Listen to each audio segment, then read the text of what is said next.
Should I have shoes on? Nah, I don't care. Okay. Am I in focus? Am I in? Awesome, cool.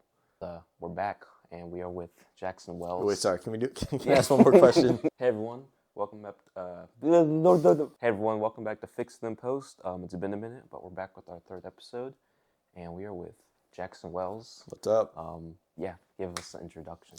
I'm Jackson Wells. I go to UNC Charlotte. I am a photography major, or art with a focus in photography. I've been filmmaking for a little over 7 years, and I'm happy to be here. I started off making like really shitty, or trying to make like really shitty Lego Star Wars like fan films.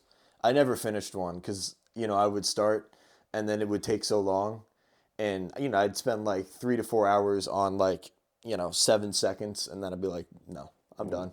But that's where I started off in terms of filmmaking. I feel like I'm always working on something now. It's like every day I'm either doing music, I'm editing, I'm out with a camera somewhere, but I am always every day doing filmmaking to some degree.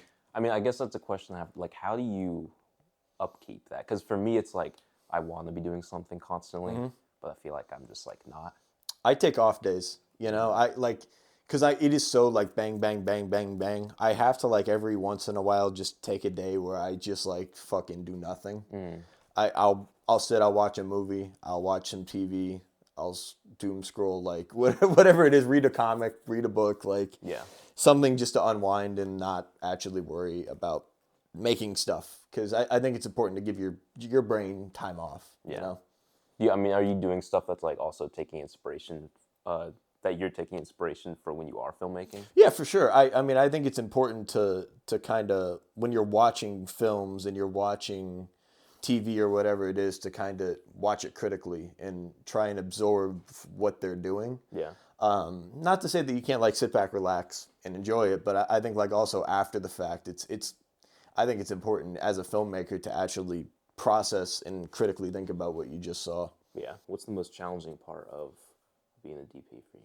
Most challenging part of being a DP is like, at least where I'm at, I'm working with a lot of people who aren't very experienced in directing, and that's cool. I love doing that. I think you get an interesting perspective from people who maybe don't have all like the technical skills. And, I'm obviously someone who's still learning, but something that can be challenging is when you're working with someone who doesn't necessarily have like a specific visual vision in mind. So it's kind of up to you to figure out, okay, how's this going to look? How the shot's going to be framed?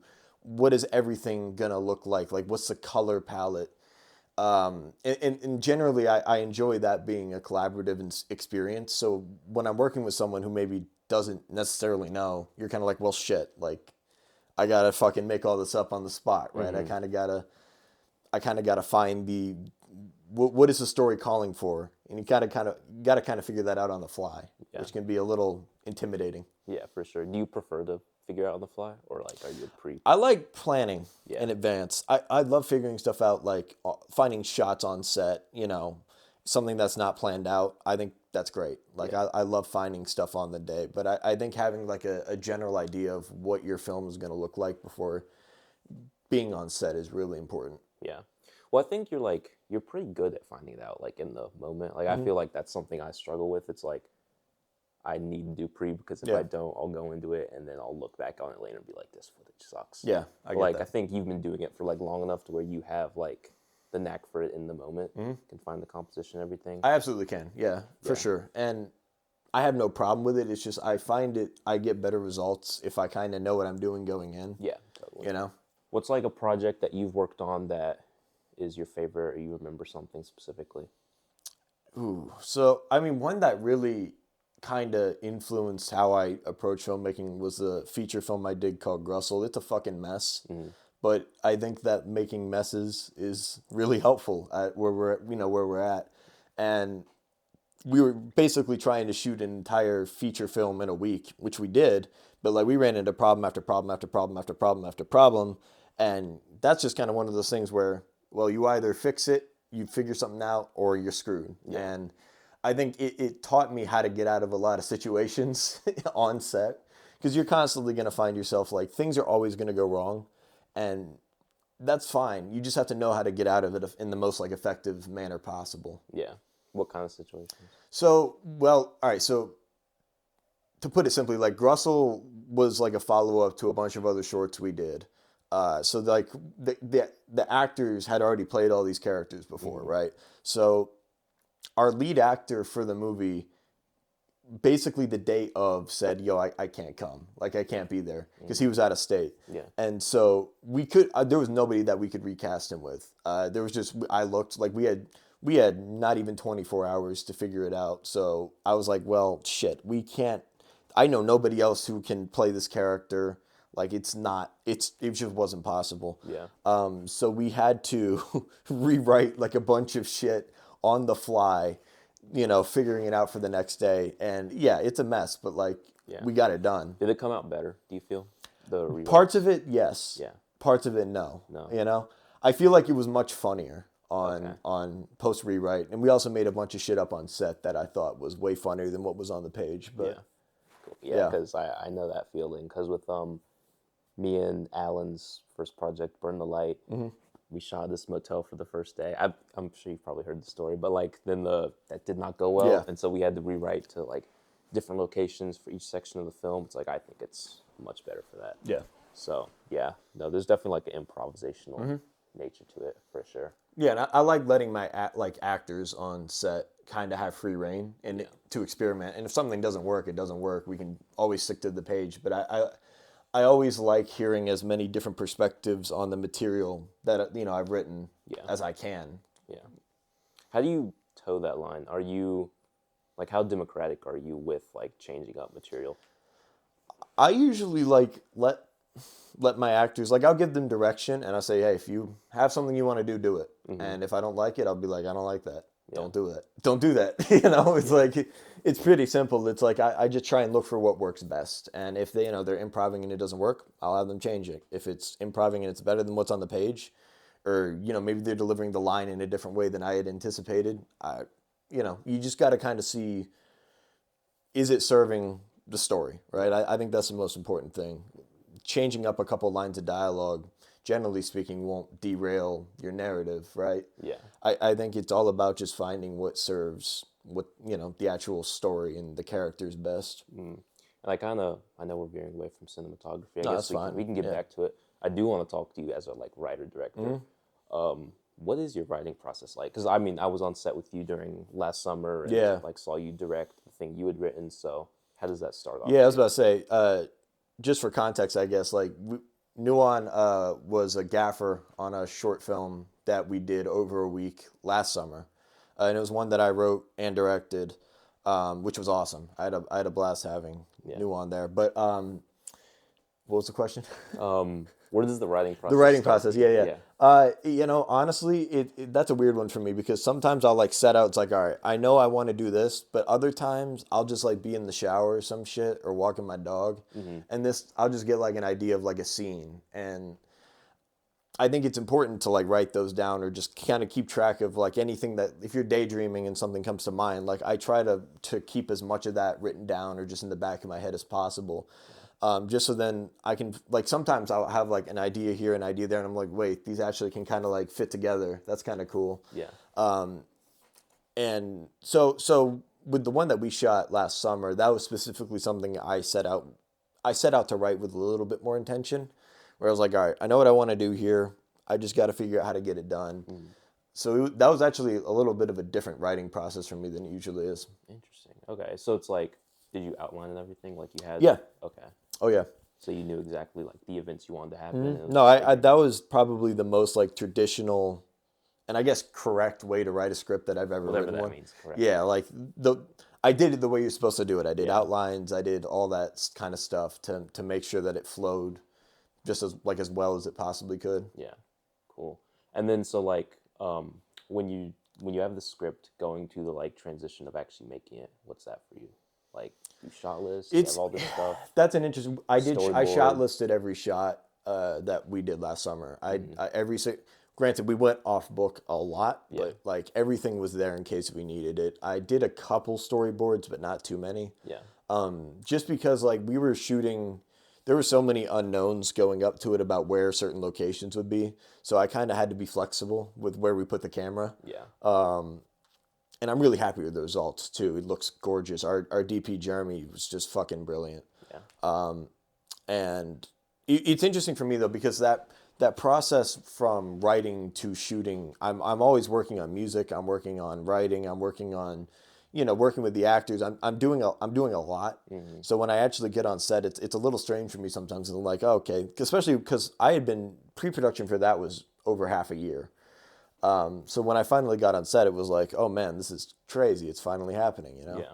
All that work just for like a week of. Yeah, a week of filming, and then you're just back to like, it's interesting because I'm in my little room, I'm writing, I'm working on music for months and months, and then I'm on set with everybody for a week, and then I'm back in that room for months and months doing sound editing, more music. Yep. Yeah. Is that your favorite part, the actual set production? I love being on set. Yeah, I do. I really love it. Yeah. Okay, so as someone who is like mainly a DP, then working with Jeremy, what was that like? I mean,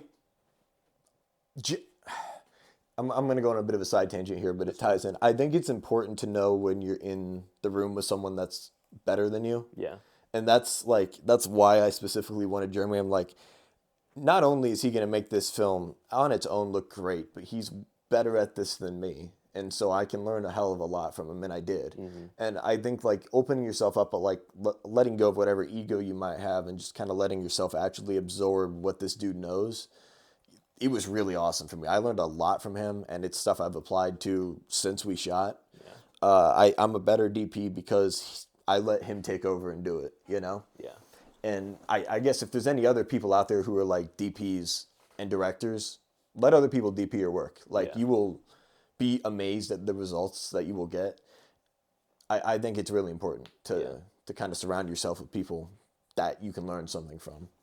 No, that's how I feel. It's like the next project I do, that I direct, I want someone else to DP it. Because even just shooting my most recent thing, it was like... Dude, well, it's a pain in the ass, too. It's a pain in the ass. Like, especially when you start focusing on actually directing actors, when that's something you start putting a lot of care and attention towards, you don't have time to do both. Mm-mm.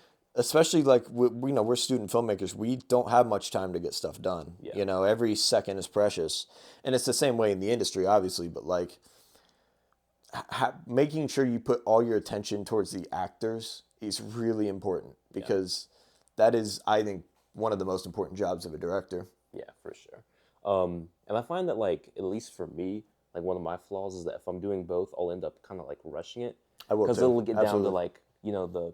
Not even that many takes, like the 6th or 7th take, and I feel like everyone's kind of annoyed. It's like, let's move on. It's like, okay, and settle for less. So it's like, and if you're a DP on a student film, you're usually the one setting everything up. Yeah. So you can't be with your actors running the scene, right? You won't see it until cameras are rolling.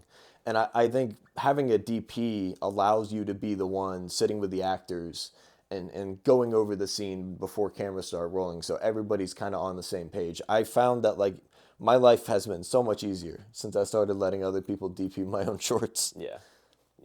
Oh, that's something it's also like, everyone's always waiting for you to do lighting and absolutely. Stuff.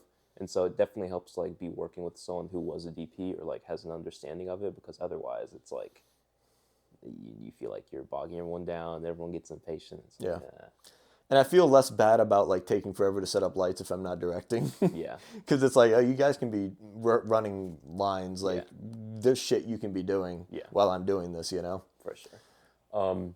I mean, do you ever see yourself like scaling back? Like, because you do those 3 main things, DP, direct, and compose. So it's like, in the future, how do you see that? I mean, I write, DP, edit, direct. Like, I do all that shit. I definitely want, like... I'm not naive. Like, I know when I start getting jobs, I'm going to have, like, those 1 or 2 things I do. But those are skills that I always want to have because I think they're useful. Yeah. And they help me become, even if I'm just a director on a movie, having that knowledge of music, having that knowledge of editing, having that knowledge of cinematography, having that knowledge of acting even. Like, I try to act when I can. I don't have as much time, but especially, like, back in my earlier days, I did a lot of it. I think that's all valuable as a director to kind of know what all your other departments need, know what they're doing, all that sort of thing. So do you see it as like directing as the ultimate thing you want to do? Like it's all kind of culminating so you can be better at that? I would definitely it's hard to pick one, because I love doing it all. And honestly, I guess it's just what people respond to. Like if someone says, "Hey, I want you to come write music," I'm gonna go write music. If someone says, "Hey, I want you to go DP this," I'll go DP it. If someone says, "Hey, I want you to go edit this movie for me," I probably won't because I don't like that as much. But Yeah. it's nice that they say that. It lets you know that you're actually good at it. Yeah, exactly. I mean, so do you feel that the chair just Yeah, keep going. decided do you feel that tug between cinematography and directing? Because I feel like those are the main two that It is. people. Well, no, because like I've never, not once have I ever had someone come up to me and say, "Hey, can you direct my script for me?" I've never really had to choose between DPing and directing. Yeah. There are times where I put my own projects on hold, but if I'm doing that, I'm usually DPing like 2 or 3 things, so it's a lot.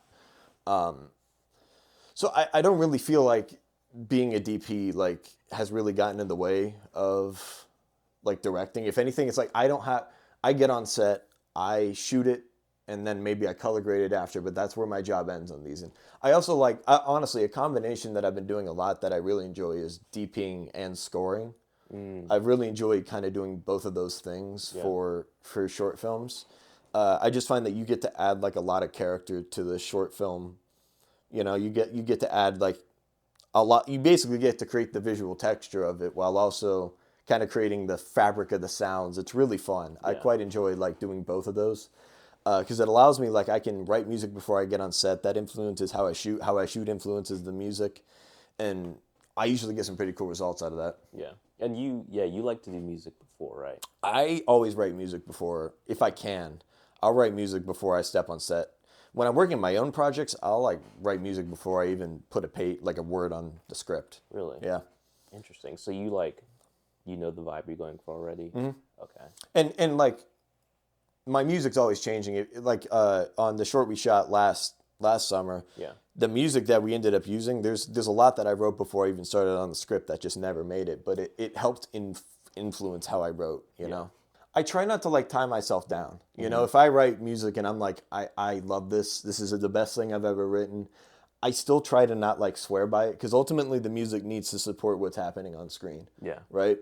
And if it's not, you can't use it. Even if it's great, you got to use the right music. Yeah. And you got to kind of listen to what the story's asking for, what the edit's asking for, what the shots are asking for. It's a weird thing that it's kind of hard for me to explain, but it's just kind of like the subconscious thing where it's like instinctually that doesn't feel right. Yeah. So if I write something and I shoot it and I try to plop it in on the scene and it's just not working, which happens a lot because so many things change on set. I know you know this, but like when you're shooting stuff, especially at this level, it never turns out how it is in your head. Mm-hmm. So a lot of times with that comes a need to change the score. Yeah. Interesting. Okay. I mean, yeah, that's something that like I've also come to terms with a little bit because it's like even the biggest directors will tell you that like they have very few shots that came out exactly like it was in their heads. For sure. It's like I would have thought with all the budget and like experience they had it would, but it's like okay, maybe it's something everybody deals with. Yeah, it's not gonna ever be perfect. As someone who wants to, it's your dream, like your life goal to be in the industry. It's like I'm assuming the only thing you want to do. Like I feel like people like me and you, it's for like sure. The that's the thing. Yeah. So how do you feel about the future of it? It's interesting, right? Because I feel like right now we're in an age where it has never been easier to make a movie. Yeah. Anybody can whip out their phone and do it. And I know that's what a lot of big directors say. And there's this whole debate over like whether gear matters or how much gear matters. And that's a whole other fucking rabbit hole we could go down. But like the simple fact of the matter is like everybody has a camera in their pocket. It may not be a great one, but it's a camera. Yep. And everybody has a place to upload it. YouTube, Vimeo, like all these places where you can upload for free and have it seen, right? And it, you will see videos from people who have never made a movie in their life blow up on YouTube. And that's just how it works. But and I think that's great. Like I love that. I wouldn't be sitting here right now with you with that camera if that wasn't the case. Like we can just do it whenever the fuck we want. And that's just not something that like generations before us, that's not a privilege that they had to like be able to just make a movie whenever the hell they feel like it. But at the same time, there's just so much shit that scares me about like where the industry's at and where it's going. And also like the broader culture surrounding film, I feel like is in a really weird place. I feel like you go online and you look at movie discourse, and and some of it just kind of feels dire. I think that like, all right, so you've seen, like, I know you've seen these, like all those. This is gonna be a really weird segue, but like all those like comments about people complaining about sex scenes in movies. Yes. Yeah, yeah. So and they're like, "Oh, this is so unnecessary. Like, why is this here?" They used Oppenheimer as an example, and Yeah. like when that came out, people were crazy about it. And I always found that weird because it's like I feel like there are just a lot of people who are unwilling to like make themselves uncomfortable with film, or they don't like Yeah. it. Like they say that, like, okay, so the big argument they'll make is that the sex scenes are not necessary, right? That's Yep. what they'll say. But there's two things there. Either they're lying and it's because it like makes them uncomfortable or something, or they just, I feel like, have a fundamental misunderstanding of the art. Yeah. You know, because it's like I would say it's a bit of both, but at the same time, it's like I know a lot of people who, when something makes them feel uncomfortable or bad, they check out. Like they don't pay attention. Like they're like, I don't like this. Yep. I'm gonna stop like locking in. I'm gonna start thinking about something else. Like they won't go any deeper. Yeah. You know, if something like, because I think art has that power to like truly tell you something about yourself that you didn't know. I think film has that power, and I think a lot of people aren't really willing to open that up. And I think that's a shame because I think that informs the movies that we get. You know, it is an industry, it's a business, and Yeah. it's supply and demand to an extent, right? Like you look at what's popular, that's what people are seeing. And I feel like just so many people are unwilling to like actually engage with film on a deeper level. Like they want to keep politics out of it, or they want to keep like all of this out of it because they don't want to think about it. And I think that's a Yeah. shame. That's a really interesting thing. I'll hear people say that, like, oh, all the too many movies have like a political, and Exactly. it's like they always have, Yeah, and and they always will. Like yeah. that's the movie films are a reflection of the world around us. That's how it is. That's how Yeah. it's always been, and that's probably, hopefully, how it always will be. Yep. Right? And I think like, and you see this with Star Wars, like, and I know that's another weird segue, but it's like so many people that are like, why is it so political now? It always has been. Yeah. And I think it's just now it's politics reflecting the world you're in now, not the world you were in 30 years ago, right?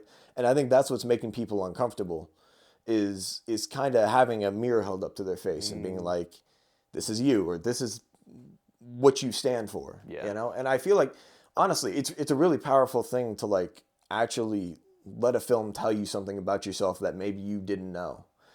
And I think that's like, going into the industry, I want to like kind of do that. I want to be able to like really make people feel visceral emotions. And that's not to say that like if something makes you uncomfortable, it's inherently your fault, right? Like the have you seen the first Evil Dead? Yes. The tree scene? Yeah. That's bad. Like people get upset about that, and I think they're justified. But like there are other things where it's like, I think oftentimes people, sometimes when a film makes them feel upset, they kind of blame the film, and I don't think that's always fair. You know? Yeah. I mean, there was another, because I feel like this is in the same genre. Like there was another discourse about The Substance and how people were like kind of, what's the word? I guess like not taking it seriously because of critiques. It's like, well, how does Margaret Qualley's character get like taxes on hate documents? that. I And it's hate like that. you have to. And I saw someone say like you have to engage with the movie on its On level, its own terms, on its exactly. language. Yeah. Like it's not about that at all. Like No, it's, and I think that people need to understand that films don't always have to use the logic our world uses. yeah, Especially in a movie like The Substance, where it's like, that's an impossible scenario. She literally is born out of her back. Like, that's not fucking possible. So why are we like critiquing it for what was it? that fact that like a freaking identification and tax Yeah, like that's documents and stupid. stuff. And I think that like too many people are like CinemaSins brained with like how they critique movies, and they don't actually engage with the genuine text of it. Yeah. It's like they're trying to look for nitpicks and not like actual. They're not actually trying to have like an actual like nuanced conversation about the movie that they're watching. Yeah. And I think like Letterboxd, I love Letterboxd. I've used it for like since 2019. But I think that that's also kind of fucked the way a lot of people think about movies, because they're like, I've talked to people and I've seen stuff on Twitter where like people are like actively thinking about like what number score they're gonna give it when they're watching it. I'm like, dude, you were just screwing yourself by doing that, because Yeah. it's like at that point you're more busy thinking about what you're gonna write after you finish it than like actually absorbing it and appreciating what you're watching, right? Like I feel like it's very reductive. it is. It's like, yeah, just And boiling it again, I down. love it, but like, and I think Letterboxd has given a lot of people access to finding films that they would never have heard of, right? And I think that's beautiful. But I think a lot of people get too caught up in like number ratings and ratings in general, Yeah. and I don't know. I feel like if we had more detailed conversations, and it sucks because like a lot of social media platforms don't really allow for that. Like Twitter sure as hell doesn't. You know, you only have so many letters you can type per tweet, and Letterboxd doesn't really do a good job of that either, unless it's in the initial review. Yeah. And I just think like we as film fans and makers need to kind of have more detailed conversations about what we're watching. Yeah.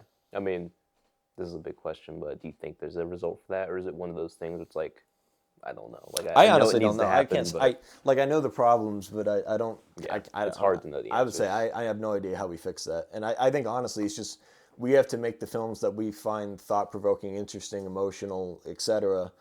And we have to hope that it touches people and that people actually have those conversations. And I think when we watch movies, I guess the biggest thing we can do is just try and have interesting conversations surrounding it and try to actually get into detailed like discussions about the craft, about the messaging, about the writing, whatever it is, right? Like actually talk about film like it's a legitimate art form, because it is. Yeah. You know, I'm in art school, like I'm not in film school. And so when, you know, when you hear these teachers talk about a painting or or a photograph or a drawing or a sculpture, whatever the hell it is, like they can talk for hours just about one sculpture, and it's beautiful the way that some of them will like articulate their thoughts on it and how it makes them feel. I mean, I've seen some of my professors damn near move to tears over a single fucking painting or a charcoal drawing or some shit, even if it's one a student did. Like I've seen professors damn near in tears over something a student did, and I think that's really powerful.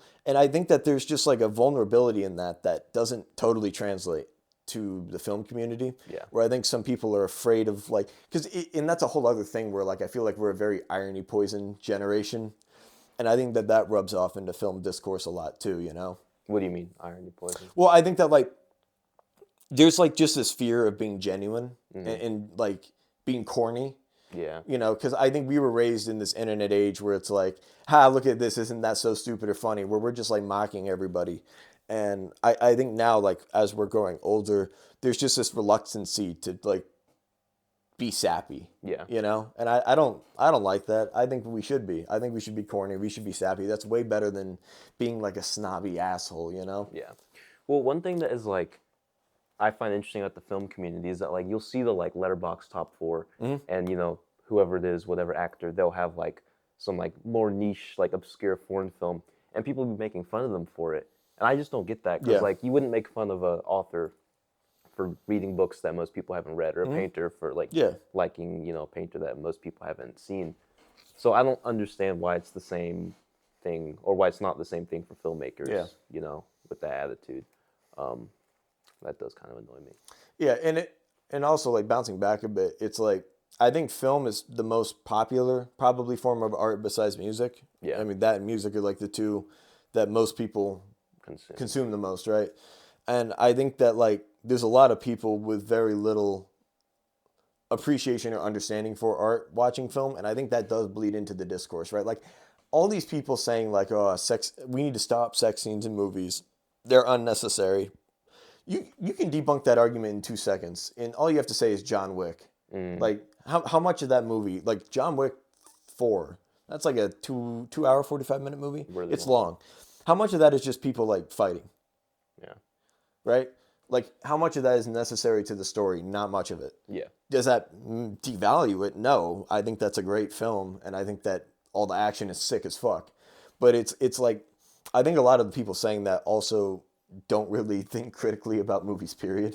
And that sounds like a snobbish thing to say, but it's like, I honestly do believe it. Like, I don't think that they spend a lot of time thinking about art just generally, Yeah. you know? Okay, so a little bit of a turn, but how do you feel about, because we were talking about the fact that we're able to film this because I have this camera, How do you feel about the saturation of like film and content constantly being made, and do you feel like that at a certain point is like A harmful? lot of it's noise. I Yeah. mean, to be honest, it's like it's so easy to just make something and it's just fine. But okay, I will say this. I also think it is an advantage because if you make something bad, no one gives a fuck. Yeah. Like if you talk to anybody, including me, and someone says, "Hey, watch my student short film," what's your first thought? Like, be honest. I'm probably not gonna watch it. Well, I'm not gonna watch it, and if I do, it's probably not good. Yeah. Right? Like that's the automatic assumption from anybody. Yeah. Anybody. It's like, and I think but that helps us because if we make something shitty, nobody's surprised and nobody cares. There is no expectation. In fact, the expectation is for you to make something subpar. Yeah. So if you actually crack through and make something interesting, nobody's going to notice everything you made before that sucked, right? No one's going to care because you made that one really good thing. Yeah. And I've seen this happen on the internet. It's like that one short film will blow up, right? And you go back and watch their other stuff and it is way lower quality. It's way worse. Like, you get what I'm saying? Like, Yeah. I feel like there is a big saturation and most of it's bad. But at the same time, I think that's an advantage. If it's something that you're really like feeling that you need to do, it helps you because you can just operate in making shitty short films for years and just no one's going to care. No one's going to think less of you for it, right? Yeah. I mean, do you think because of the saturation, there's a risk of when you do make the good thing for that not to be Oh, seen? absolutely. You Yeah. know? And that's a whole other thing with marketing and getting lucky. And I think getting lucky is the big one. It's like the right person's got to see it and they're like, oh my God. And they go share it with their friend. And that's kind of how I think a lot of these blow up is just being seen by the right person Yeah. at the right time, you know? Yeah. Well, I mean, I guess back to the filmmaking aspect of it, then like with you, with your process, do you think that you try to like make something intentionally provocative so you can sort of get into those I wouldn't, areas? I don't know. I don't like thinking about it. Yeah. You know, I don't like thinking about, I'm going to post this and this is going to be my big break or whatever. I did early on. I won't even lie. Really? Like when I was like, the first couple years where I was doing it, I was like, yeah, I was always trying to like blow it up or something. And it was miserable because it's like you spend months on something, you pour your soul into it, and then, you get 200 views on YouTube. And it's Yeah. like, no one gives a fuck. Yeah. Everybody forgets about it the next day. So you kind of, in my opinion, you kind of got to let go. But also, I've seen people who think like only about that and they blow it up. So I guess I'm just bad at that. Like I'm not good at marketing No. at all. I hate it. I'm really terrible at it actually. But I think for me, it's like I don't ever really think about anybody besides myself when I'm making stuff. I'm like, all right, what would I want to see? How would I do this? And it's selfish, but it's like at the same time, that's the only way I think you'll make something that reflects you, you know? I guess another little segue. How did you get into composing? Because I know how you got into Necessity. necessity. Okay. Yeah, I mean, I was in band for all of middle school and high school. So it's like I had experience performing music. I played the tuba, which sucks because I don't have one. I really wish I did. I would love to just have a tuba and play it every day because that's really the only instrument I'm like good at playing. So I had musical experience. Like I knew keys. I knew how to read sheet music. Like I knew all that basic shit that you need to know. And when I started making short films, it was really just like, well, I don't want to use stock music. That was always something I was against, even when I was in like high school. I was like, I don't want to do that because it's not mine. Yeah. I want everything on screen to be mine. I want to be the DP. I want to be the director. I want to be the editor. I want to write the music because I want the music to reflect what I'm feeling, what I'm thinking. And a lot of it fucking was terrible. It was terrible, so bad. If you went back and watched like some of my original, very early short films, the music is dog shit. But I did it for years. I did it for years and years and years. And you do something for that long and you get better. And that's kind of where I'm at now. Now people will approach me and they'll ask me to write music for this stuff. And so it was really just kind of a thing that was born out of necessity, but it turned into something I really liked doing and became a part of my process. Gotcha. I mean, you said that you think it's better when you kind of give up the DP position to someone who's more experienced. Do you think you'd ever do that for music? Absolutely. You would? 100%. Interesting. It would depend on the project. Yeah. Like I think about John Carpenter a lot. He's someone that wrote a lot of music for his films, but there were others where he didn't. Yeah. I think that would probably be how I would like to operate. I've actually never had anybody fully compose a short that was mine. At this point, I haven't. I would like to. I think that there are projects that I had in my brain where I'm like, yeah, I probably wouldn't write the music for that one. I just don't think honestly, I just don't think I have it in me. Like, I know where my limitations are as a composer, and there are projects that I would just not do because I'm like, I'm not right for that. Yeah. You know? But yeah, no, absolutely. I think that would be, if I could find a composer that I like really clicked with, and I have a lot of friends who are better composers with me that I would hire in a heartbeat, but yeah. What about with editing? Because, like, I know you said that you don't love editing, and for me, it's kind of like a Sean Baker situation where, like, I would love to be able to direct and edit it because I feel like editing is like rewriting it again. Like that It is so much. I like editing my own short films. I very much enjoy that process. I do not like doing other people's short films at all. Yeah. And I honestly don't know why. Like I've thought about this so much, and I don't really have an answer. Really? I guess it's just like the personal aspect of like piecing together My Little Baby or something, you know, with editing my own stuff. I like that. But like I've had people offer me like, hey, would you want to edit this short film? And I'm always honored, but it's like, I don't know. It wouldn't get my all, you know? Yeah. I feel like for me, yeah, it's because it is your little baby. Like, you know the intricacies of every single thing you want to do versus like someone else's project. You feel like you almost have to like check in with them, be like, hey, are you cool with this edit? Yeah. And it's not exactly what you want to do. Yeah. Yeah. I mean, I don't know, because I feel like I take a lot of inspiration from seeing like Paul Thomas Anderson like shoot Phantom Thread without a DP, or I feel like there's a lot of DPs now that are doing directing. Like Rodrigo Prieto just did that Netflix film. Well, oh God, I don't remember the actor's name that did Strange Darling. What was his name? Strange He was an actor. He was in Ted. He was in Ted and Ted 2. He played Donnie in Ted. I don't remember the dude's name, and I feel bad now because I know his name. But yeah, he recently, and it's interesting seeing actors who are also like DPs. I think that's a really interesting like.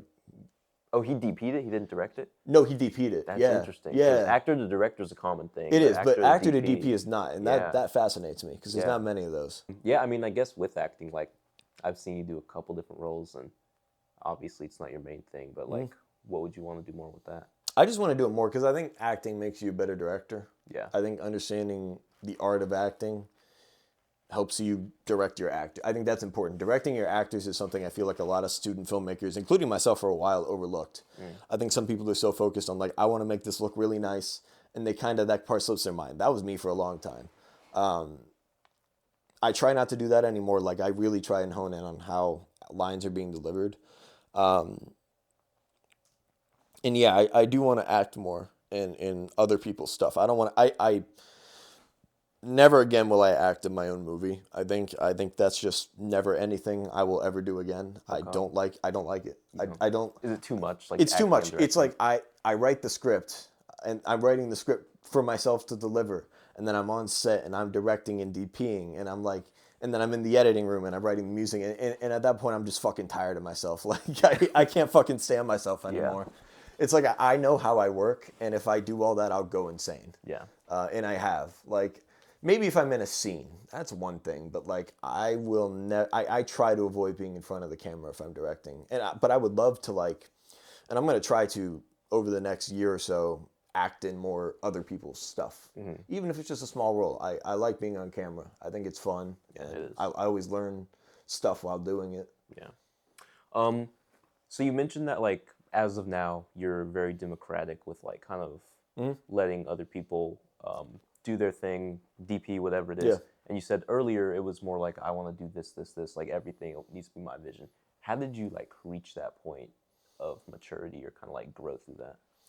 I think you just got, again, meet people. Because like when I was in high school where I was very hands-on with everything, pretty much everyone in my films, I don't think there's a single person that was in my films up to the point where I graduated high school that still makes movies.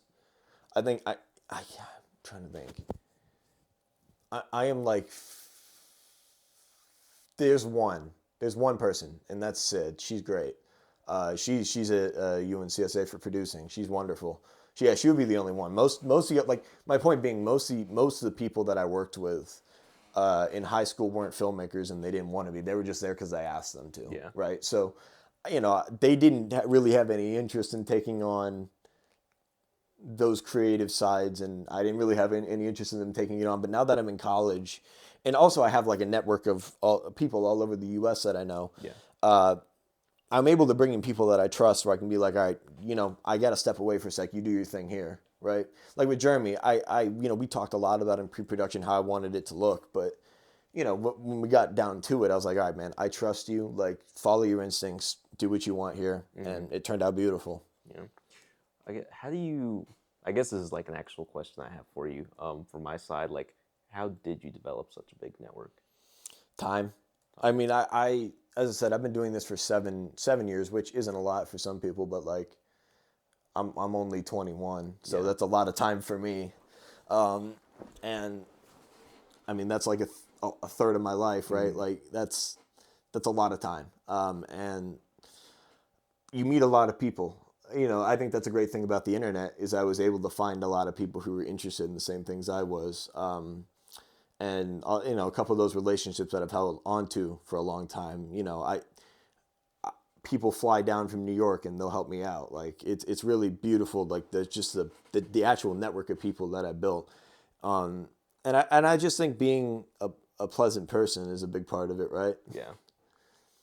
If you're an asshole, no one's gonna want to work with you again. Yeah, that's what like was very impressive to me when I came during the summers. Like, dang, like I didn't realize you had people coming from New York and Florida. And it's like, that was really cool. I mean, how do you maintain, friendships like that for people that are so far away? Because I feel like I'm not the most like social person. Yeah. Like, and I'm working on being more proactive about, socializing and networking and whatever. But like, how do you maintain? Just keep in touch. I think talk about movies, talk about Cape shit, like. Yeah. I unapologetically love like Marvel Comics, DC Comics, and I that's a good talking point. There's always something happening there. Like, talk to people. It doesn't have to be about a movie you're making. Like, just talk about their life. Like, call them every once in a while, just out of the blue. I try to call my friends, every so often and just check up and see how they're doing. Yeah. And I think that helps maintain a healthy network. And I think we've talked about this, where just like an important thing is like if you're not in the room, and would someone recommend you, right? And I think having as many people like that as possible is really important. And even like I've been working, which is weird to say, I've been working on like professional sets over the past half a year, and the same concept applies there. Like be proactive about talking to people, be nice to people, be nice, like be respectful, be pleasant, and show your shit, and yeah. So we were talking about the future of like the industry and audience expectations and us making it in the industry. How do you feel about AI and how that affects? Oh, I hate AI. I don't like it very much. It's been a really weird thing to be in art school, like as this has risen, because like all my professors, they fucking hate it too, and they're like, yeah, you use this, like your ass is grass. Like they do not like AI, and which has been nice. It's nice to know that there's so many people who are so adamantly against it, and it disturbs me. I mean, because it's tech bros. Like like to call it as it is. Like it's mostly tech bros who are really into this, and tech bros are like, yo, why would you watch a new movie on Netflix or spend the money on a Netflix subscription when you can go on an AI platform and generate your own TV show in 2 seconds? Yeah. Like, why would nobody made it. It's just a robot. There is no humanity behind what is being made. It doesn't matter how fucking good it gets at making stuff, making images, making fake voices, whatever the hell it is. It's not a person. And it's just it's just a hodgepodge of what other people made. Yeah. Right? Like that, it's just an algorithm pulling this and that and that and that. And I think that you lose the humanity. And I think there are going to be people who that appeals to. But these are not people who ever respected the art form. There are a lot of people who their relationship with film begins and ends at going to the theater a couple times a year to see a big blockbuster or some shit, and then they'll go at home and scroll on their phone while TV, like they have a TV show on in the background. Like that is where their relationship with this art form begins and ends. And I think for those people, they're not going to really care, right? And that makes me sad, but at the same time, there's always going to be people who I think genuinely really care about the art form. And we were talking earlier about discourse and how I feel like some of it isn't very great, but I still think a lot of people involved like really truly love it, you know? Yeah. And I think those people will always be there. With that being said, I still think AI is dangerous. I think that it has the potential to take a lot of jobs, and I don't want to see that happen. We've seen, there's been controversies many times over the past last year about just like, oh God, what was the one with Late Night with the Devil? That right? Yeah, there was a bunch of, not a bunch, but there was AI generated imagery in that, and I hate that. Yeah. It's like, I mean, even with, Dune Part 2 had something. I know The Brutalist recently. Brutalist did, yeah. Yeah. But also I think like something important, because I think a lot of people, they freak out if they see the word AI. Yeah. AI is not going anywhere, and it's going to be integrated into how we make films. It already is. If you go on Photoshop, you go on Lightroom, there's AI. Yeah. Like, it's already there. I was just on Photoshop earlier today, you can just use a brush and it will generate shit for you. It's not going anywhere. That's always going to be there. And like algorithmically generated stuff has existed in film for so long. Like, you look back on Lord of the Rings, I don't know if you've ever really dove into how those movies were made. You've seen them, right? You have not seen Lord of the Rings. That's my film sin. No. My film sin. That's a bad one. I know. That's a bad one. I know. But like there are like these big sweeping shots. I'm gonna have to edit that part out so my audience doesn't know. There's like these big sweeping shots in Lord of the Rings where you see all these people fighting.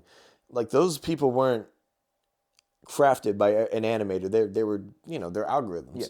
Yeah. So it's like I know AI is not going anywhere, but and I think we just need to be careful about how we choose our battles with it. Yeah. Because if we get mad at everything, it's just It doesn't lead to anything. It doesn't lead to anything, and no one's gonna fucking listen. Yeah. I think that like we need to really like have thoughtful discussions about what AI is the most problematic and where is it gonna cause the most issues. I mean, we could talk here for hours about the problems and potential dangers of AI. Like, it's terrible for the environment. Terrible. It's one of the worst things to happen to the environment in a long time.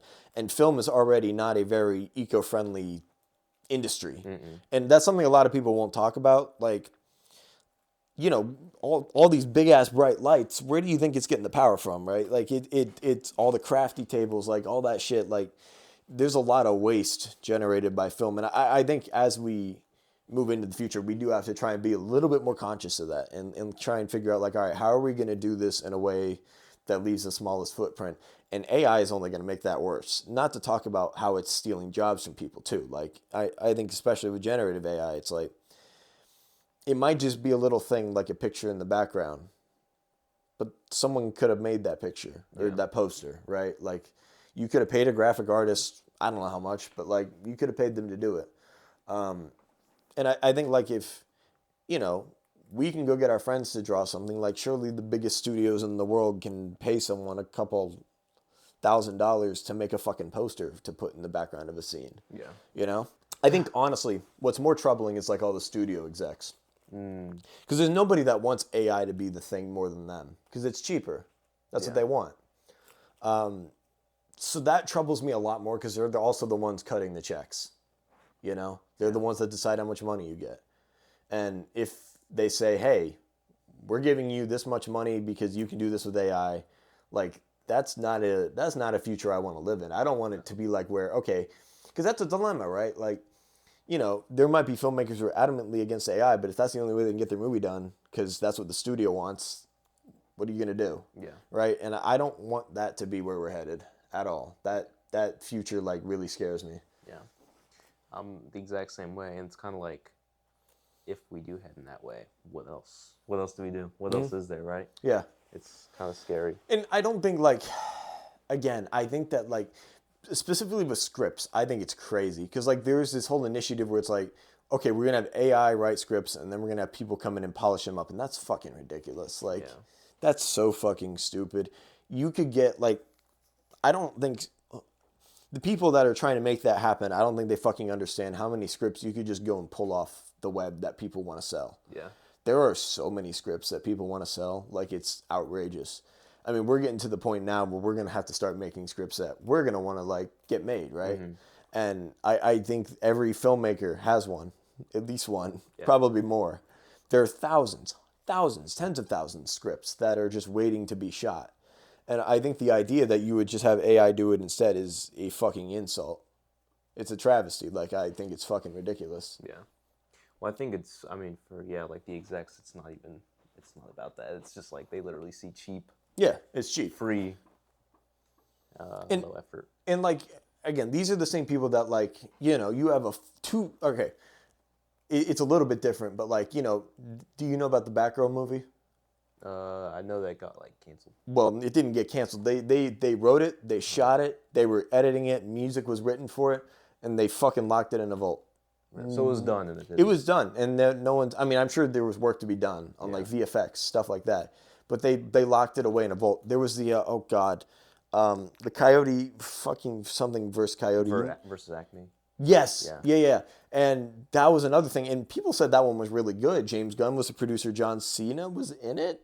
I want to say, and that was the same thing. That film was done, I think, and they just locked that in a vault because they couldn't get anybody. For tax write-off, right? Like, and that stuff like really disturbs me. In Willow on Disney Plus, they had it on there. They released it. People thought it was pretty good. Didn't do very well, and they took it off the platform. They erased it. Like, you can't find it legally, I don't think. And it's stuff like that worries me because it's like the artists who made this have no control over this. They don't control what's happening right now. It's just all these higher ups who, like, you know, that's just a snap of a finger for them. They're never going to think about it again. But that's like a year of people's life, 2 or 3 years of people's life. Yeah, like that is years of many people's lives just gone. And they said Batgirl was bad. It probably was. Everybody said it sucked. But that doesn't mean it doesn't deserve to get released, right? Yeah. Like, that film deserves to be seen by people for them to form a consensus. Yep. You know, maybe it would have released and people would have said, hey, that's not half bad, right? I mean, the directors are clearly very talented. They did those 2 recent Bad Boys movies, which are a lot of fun, but it's stuff like that that really like scares me, you know, about just going into this industry. Yeah. I mean, it's kind of like going back to how it was back when, like, I guess, like the 50s era, where it was all about the studios, and they pretty much owned the actors and directors, and there was no control over where it went. Yeah. It's a scary place. Well, and you see that a lot, like, with Nolan, like, he was Warner Brothers, like, Golden Boy. Yeah, for a while, and now he's not, right? Like, and I respect him for leaving, and I know they dumped a dump truck of money on his porch to come back, and he still didn't do it. And I respect him standing on business to that degree. Not that like he's not doing well financially. That dude is rich, but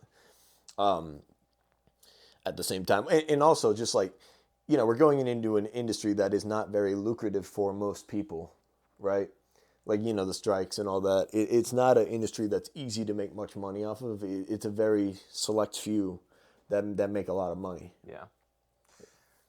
I mean, how do you feel about that? Like, because I know it's kind of like, in order to want to make it in the film industry, you kind of have to have a certain level of delusion and be like, I'm gonna make it. I'm gonna be one of the few that make it. How do you feel? You do. Yeah. No, it's tricky for me because some days I'm like, yeah, man, I got this. I'm gonna be there. Like, I got this. And then other days are like, yeah, man, I should just fucking pack it up and go work at Walmart. Like, it's really a coin toss. Like, some days I'll wake up and I'm like, hell yeah, I'm ready to seize the day. I'm going to go make a movie, going to go make some score. Yeah. I'm going on set for this show. I'm fucking making it. Like, I'm doing it every day.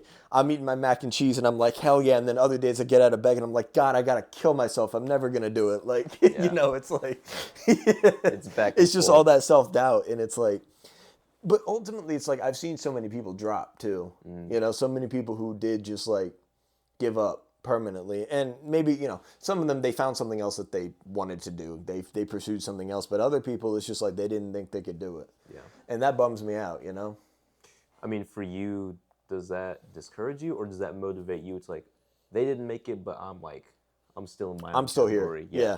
And it's like, at this point, I've been doing it for so long where it's like, well, I can't do anything else. I don't have it in me. Yeah. I think that, like, if I had to do anything else, I would be way more miserable. Like, film makes me happy. If I'm depressed or I'm, not doing well, I'll work on a film and I feel better. Like, that's just how it works for me. It's not even just like a job thing for me. It's like part of my mental health. Yeah. Like, it's an essential part of my well-being at this point. Like, it is like eating, sleeping, all that shit. I gotta make movies and I gotta make art, or else my brain is like gonna. Because if I go like weeks without doing anything, I really start to feel it. Like, it's like a nagging itch in my brain, Yeah, I mean, that obsessiveness is a necessity. Yeah, sure. yeah. Yeah. And I'm sure you have the same thing where it's like if you go X amount of time without really doing anything, you really it starts to bug you. Yeah. Like, it feels like just like this nagging like irritation in your brain. Yeah. Well, like every once in a while, I'll like, it'll be the most random little moment, and I'll think in my movie brain, I'll be like, that'd be an interesting shot or whatever. It's like, I do that I'm every really day. glad I think this way. Like, No, I'm I do it glad every to, day. It's like well, it's funny. I was with our mutual friend Sipo, and we were. If you're watching this, I love you. You better be watching.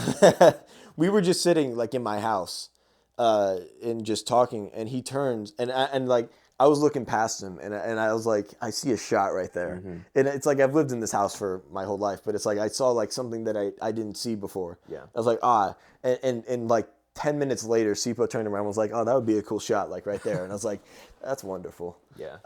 Yeah, it's like wherever I go, I always like. Even on the drive here, I was looking out the window. I was like, that would be really fucking sick if I got a drone up there and I shot it from that specific angle. And that my brain's always working like that. I'm always just seeing like where a shot could be. Yeah. It's so fun. I love it. Yeah. It's like it's dorky and nerdy, but I'm so glad it makes the world more exciting too. Yeah, I feel like you can make like really mundane things kind of sick. Yeah. Because it's like our job is. Yeah. Because it's like I can see like, oh, I put this lens on it. I light it in this way. Yep. And yeah, and I think that's a lot more fun because I also, this helps me because I'm going to be so for real. I don't give a fuck about like technical specs. I just don't care. I don't care. It bores me. That's why I didn't ask, like, oh, what camera do you shoot on? It bores me. Like that shit bores me. Yeah. And I guess that's probably a bad thing to say as like a videographer, photographer, DP. But at the same time, I feel like that's much more about like painting with light and color. And creating a vivid image. I don't think you need a fucking graph to tell you that. Like, no. You look at if it looks good to you, that's what you have to train. Like, train your eyes more than anything. I don't give a fuck if the highlights are blown out. So many people are concerned with that. Blow out your highlights, crush your shadows. Who gives a fuck? And then like, you watch these films and it's like they don't do it. Yeah. And it's less interesting because of it.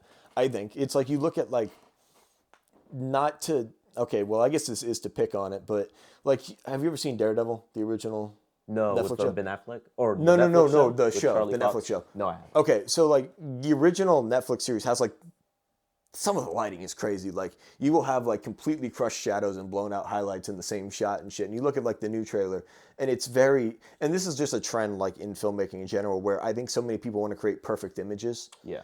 And it's kind of way more boring because of that. I don't like, if you're doing a silhouette shot, I don't give a fuck about seeing details. And if you have like the super harsh backlight, like I don't need to see the details in the suit or whatever. Like have flaws in your image. I think that makes it more interesting. Like I think what Greg Fraser, everything he does is really fascinating because he embraces that, right? Like he especially in the Batman, like I remember he said that he wanted to use like, and I know I've only been talking about like cape shit, and I'm sorry for that, but it's just like it's easier to talk about stuff that everybody's seen, because that's where you see like the trends in the most like obviously pointable way. But like he used broken lenses, and I think that's really interesting. So just like be more expressive and being more expressive with your work, I think is important, because I think like a lot of, and this is not just, I think like rom-coms, stuff like that, they look a lot less interesting than they did visually. I just feel like that there's a lot less thought put into the set dressings, all that. Yep. You know? Yep.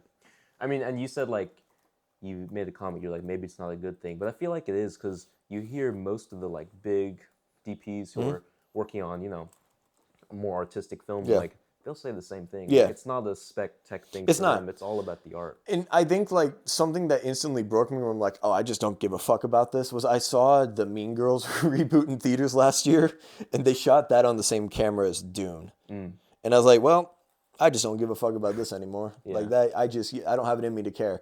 And it's like going back to like, I know we touched on like the does gear matter thing. I think that gear doesn't make you good at what you do.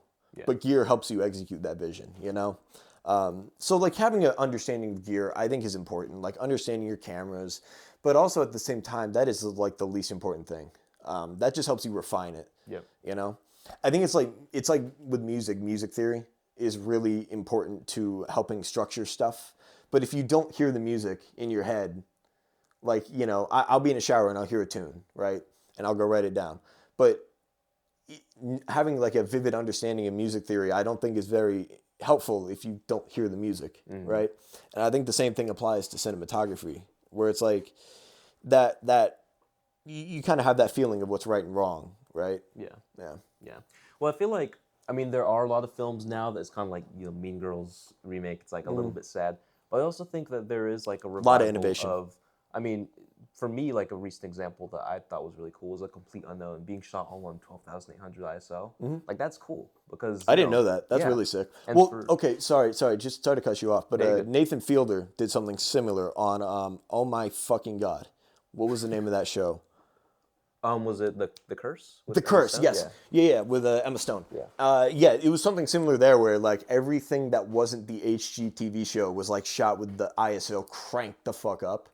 And then everything in that was the HGTV show was pristine. It was so clean, it was like uncanny. And I think there are people doing, I don't want to make it sound like that there's not interesting stuff happening, because every year I see something where visually I'm like, I've never seen anything like that before. Last year I was like, Dune 2, Nickel Boys was a big one. Which I still need to see. It was, dude, I watched that and I was like, man, I've never seen anybody shoot a movie like this. And it's like, there is so much innovation happening, but it's also like, it's a lot of the studio stuff that I feel like is just faltering a little bit. Yeah. And there's also like this really interesting revival happening with film. Yep. In the indie space, which I think is really sick. Yep. I love seeing that. I love film. I shoot on film as much as humanly possible, as much as my wallet will allow me. I think there's just this really beautiful thing with film where it's like you're capturing, it is light from there. It's imprinting itself on the film. You develop the film and you can see it. That is a literal reflection of what you saw.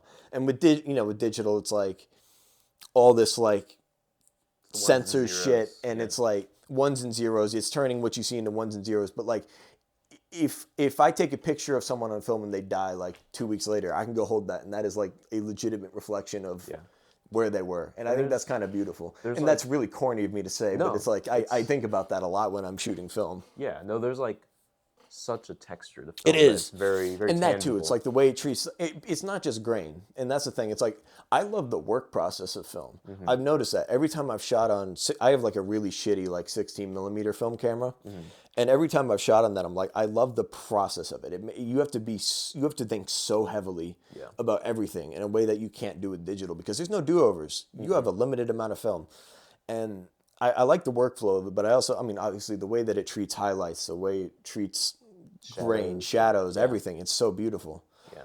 Well, I think it's interesting that like a lot of, obviously you do have guys like Scorsese or Tarantino who are Nolan, who are always shooting on film when they can. But there are a lot of like older generation people who are like, I only shot on film because I have to. Yeah. And like digital, like Roger Deakins, like he's all for digital. And he makes it work. Everything Deakins shoots looks beautiful. It's gorgeous, yeah.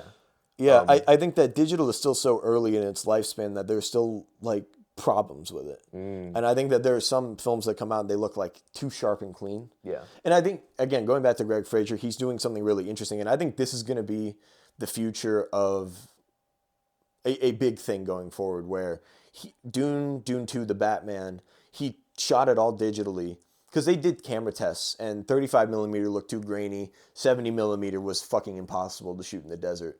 So they had to settle with this method where they would shoot it all digitally. They would print it out on film and then color grade it based on that. Yeah. And with the Batman, they even did like some like bleach bypassing on it to make it look like really like the older Fincher stuff. And I think you're going to see, I believe, I could be wrong here. Don't quote me on this, but I believe Better Man just did the same thing. Really? Based on, I haven't seen it, but the trailer looked really grainy. It did. And it's so grainy in the movie, almost to the point where it might be overbearing at some point. But it's like, I think that method of like shooting digitally, because a lot of people like the convenience of digital, and I understand that. But I know a lot of people also want the texture of film. Yeah. Like Holdovers was shot digitally. But you look at it and I wouldn't have known, to be fair. It's really cool to see it making a comeback. And I think like just for speaking for myself, I have a fascination because it's like I was born into a world with phones, with digital cameras, so it's not really interesting to me. Like it's gonna sound stupid if there's any like older people watching this, but it's like it doesn't interest me because it's been there my whole life. Yeah. You know, I'm looking at how they used to do things, and it's fascinating to me. Like I am fascinated by the history of film. Yeah. And I also like I don't think film is just like a lot of people see it, and it's the same thing with like vinyl, where people see it as like an aesthetic, where it's like, oh, it's so retro.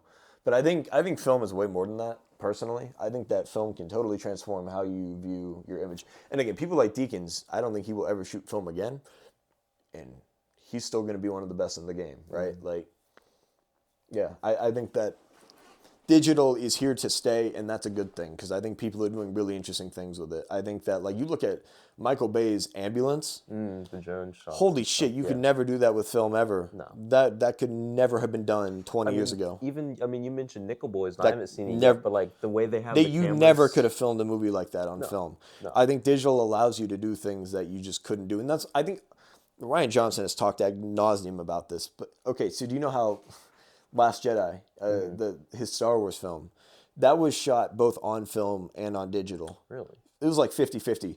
I was reading an interview with the DP, and he was talking like, yeah, there were mid-scene, we would switch to digital. And, you know, you would cut to like Rey standing on an island. You'd cut to Luke, and you cut back to Rey, and it would be digital instead of film. And nobody can tell. Yeah.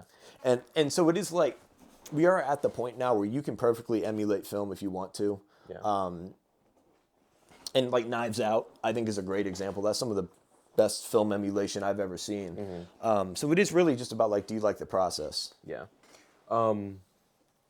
Yeah, no, I think that's a really interesting thing because I feel like a lot of like maybe late 2000 stuff was also film, but it was getting to a point, the technology where it was so fine grained and so like getting closer to digital that like you couldn't tell. Yeah. And so. No, I mean, there are films like out now where the line is really blurry. Yeah. Between 35 and digital, depending on the lensing. It's really blurry. Yeah. Even for like a really well-trained eye. Like I feel like I have a good eye for that sort of thing. Yeah.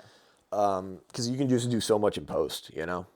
Which is why, like, maybe this is a little controversial, but I always call a little bit BS when people are like, I can always tell. I can always tell. No, 'cause it's like, I would like to say I could, but no. I feel like there's a slight level of like pretentiousness to that, towards like if we're being 100% honest with ourselves, like the technology is so good that like you just No, and I think Knives Out is like, that movie looks like it was shot on film. That is probably the best film emulation I've ever seen. Yeah. If you told me that was shot on film, I would have believed you. And Last Jedi, I think, is proof of that, because it's like, could you point to me which shots in that movie were digital and which were film? I sure as fuck could not. Yeah. And even the DP admitted he couldn't. And this is one of the best in the business, right? Yeah. Like Steven Yedlin, that's the name of the guy, and he does like all of Ryan Johnson. Yeah, he's Ryan Johnson's main go-to guy, and if he can't point to me and tell me which shots are digital, I think that kind of ends the debate right there. He shot it. He was there. Yeah. He saw the cameras, right? Like he's the one that set them up. He put the lenses on. Like yeah. I feel like that ends it on a more hopeful note than AI. For sure. AI versus film. Going into the future and back into the past. Yeah. But yeah. Thanks for coming through. Absolutely. Yapping about. This was fun. Your process, and it's cool. Yeah.